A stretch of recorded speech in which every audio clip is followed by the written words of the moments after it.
ಎಲ್ರಿಗೂ ನಮಸ್ಕಾರ. ವೇಡ್ಸ್ ಕುಕ್ಕಿಂಗ್ಗೆ ನಿಮಗೆಲ್ಲ ಸ್ವಾಗತ. ನನ್ನ ಇವತ್ತಿನ ರೆಸಿಪಿಯೊಂದು ತುಳುನಾಡಿನ ರೆಸಿಪಿ. ಒಣ ಬಂಗುಡೆ ಮೀನಿನ ಸಾರನ್ನು ಮಾಡ್ತಾ ಇದ್ದೇನೆ. ಇದು ಬಾಯ್ಲ್ಡ್ ರೈಸ್ನೊಟ್ಟಿಗೆ ತುಂಬ ಒಳ್ಳೆ ಕಾಂಬಿನೇಷನ್. ಬನ್ನಿ ನೋಡೋಣ ಹೇಗೆ ಮಾಡೋದಂತ. ಬಂಗುಡೆ ಮೀನಿನ ಸಾರನ್ನು ಮಾಡಲಿಕ್ಕೆ ನಾನಿಲ್ಲಿ ಒಣ ಬಂಗುಡೆ ಮೀನನ್ನು ತಗೊಂಡಿದ್ದೇನೆ. ಈಗ ಮೊದಲಿಗೆ ಇದನ್ನು ಕಟ್ ಮಾಡುವ. ಎಲ್ಲ ಮೀನನ್ನು ನಾನಿಲ್ಲಿ 2 ತುಂಡಾಗಿ ಕಟ್ ಮಾಡ್ತಾ ಇದ್ದೇನೆ.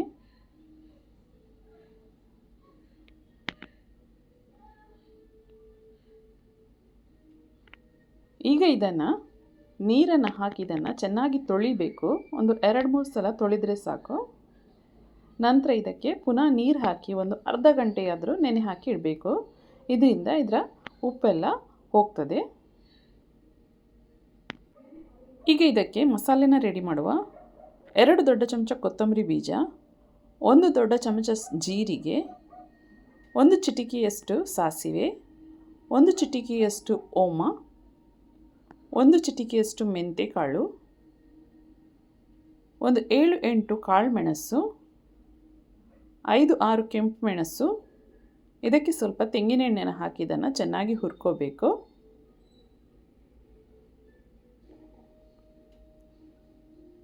ಈಗ ಇದು ಆಯಿತು.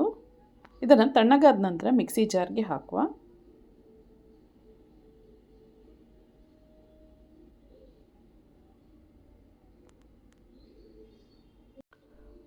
ಒಂದು 1/4 ಟೀ ಸ್ಪೂನಷ್ಟು ಅರಶಿನ ಪುಡಿ, ಒಂದು 8-9 ಬೆಳ್ಳುಳ್ಳಿ, ಅರ್ಧ ನೀರುಳ್ಳಿ, ಒಂದು ದೊಡ್ಡ ಬೌಲಲ್ಲಿ ತುರಿದ ತೆಂಗಿನಕಾಯಿ, ಒಂದು ನಿಂಬೆಹಣ್ಣಿನ ಗಾತ್ರದಲ್ಲಿ ನಾನಿಲ್ಲಿ ಹುಣಸೆ ಹುಳಿನ ತಗೊಂಡಿದ್ದೇನೆ. ಇದಕ್ಕೆ ಸ್ವಲ್ಪ ನೀರನ್ನು ಹಾಕಿ ಇದನ್ನು ನುಣ್ಣಗೆ ರುಬ್ಕೋಬೇಕು. ನೋಡಿ, ಈಗ ಇದು ರೆಡಿ ಆಯಿತು. ಇದನ್ನು ಮಣ್ಣಿನ ಪಾತ್ರೆಗೆ ಹಾಕ್ತಾ ಇದ್ದೇನೆ. ಇದಕ್ಕೆ ನೀರು ಎಷ್ಟು ಬೇಕಂತ ನೋಡಿಕೊಂಡು ಸೇರಿಸಬೇಕು. ಜಾಸ್ತಿ ದಪ್ಪನೂ ಇರಬಾರ್ದು, ಸ್ವಲ್ಪ ತೆಳು ಇದ್ದರೆ ಒಳ್ಳೆಯದಾಗ್ತದೆ. ನೋಡಿ, ಇಷ್ಟು ದಪ್ಪ ಸಾಕು.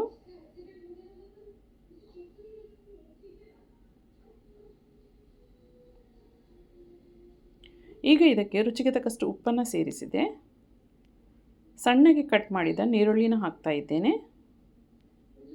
ಒಮ್ಮೆ ಇದನ್ನು ಮಿಕ್ಸ್ ಮಾಡುವ. ಈಗ ಇದನ್ನು ಗ್ಯಾಸಲ್ಲಿ ಇಡುವ.